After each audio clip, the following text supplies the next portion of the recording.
The first step to starting a successful vegetable garden is choosing the right location. Keep in mind you're going to have this garden for a long time, most likely. So let's start off on the right foot and pick the right spot. We've come up with a checklist, a sort of test, to make sure that you're choosing the right location the first time. It's called S.O.I.L.S. We want to make sure that your location passes the S.O.I.L.S test. The S in S.O.I.L.S stands for sunlight. It's crucial that your garden gets as much sunlight as possible. The sun is the energy that your plants need to produce as well as possible.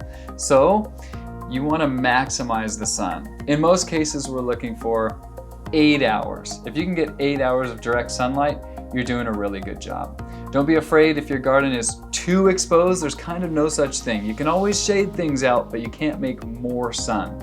So let's try to pick the sunniest spot that we can for our vegetable garden, which means don't put it in a place with really big obstructions, like right behind tall trees or even behind your house where there's lots of shadows.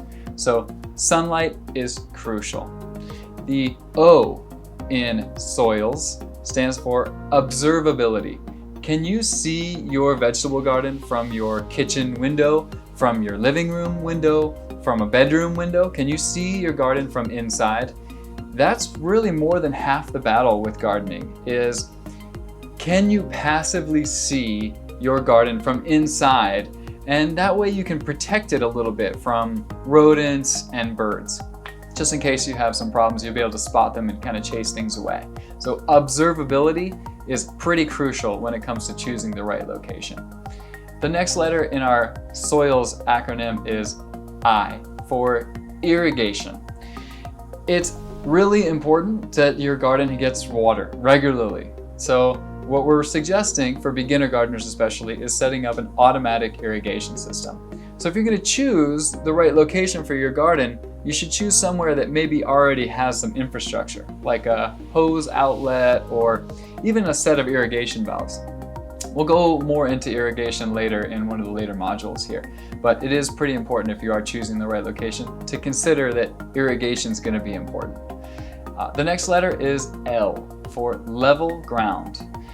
It's not 100% important to have completely level surface for your vegetable garden, but if you're planting on a hill, you can expect lots of erosion and probably won't be the most efficient way to garden over time. So you are looking for a reasonably level surface when you choose the right location for the first time. And the last letter is S again, and this is for security. Do you have a way to protect your garden from deer and other rodents? Is there a fence around it, or is there some physical barrier preventing something from coming in and stealing your food? Because you're going to do a lot of work and you want to make sure you can protect it. So we have our S.O.I.L.S acronym. We want to make sure you guys are passing the S.O.I.L.S test when you're choosing the right location. Sunlight, observability, irrigation, level surface, and security. We're going to go into some real-world examples after this.